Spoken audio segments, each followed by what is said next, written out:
ห้อยมอเตอร์ไซค์หกปันได้มันก็หมุนมาครับหมุนมาแล้วมาเฮ็ดหยังบ่ดีมองมันมาเฮ็ดแนวบ่ดีมักสิมาอยู่หม่องนี้มันเป็นต้นไผ่บังครับบังแล้วก็เที่ยวไปนี่ดึกๆก็เที่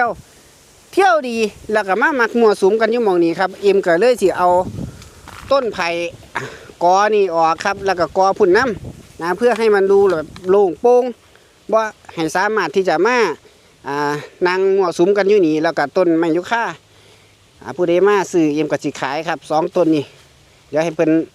ติดต่อมาก่อนหรือว่าไปถามก่อนว่าผู้ใดสนใจนะเพราะว่าแต่ว่าต้นนี้ไงทั้งพุ่นก็เป็นของเพิ่นแล้วเด้อเป็น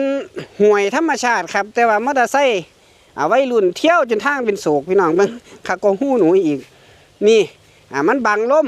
ถ้าเอ็มมายืนอยู่หม่องเนี่ยมันจะบังลมพอดีเอ็มก็เลยต้องการเอาต้นไผ่นี่ออกครับเพื่อที่จะบ่ให้วัยรุ่นมันมีแรงคล้ายๆมั่ว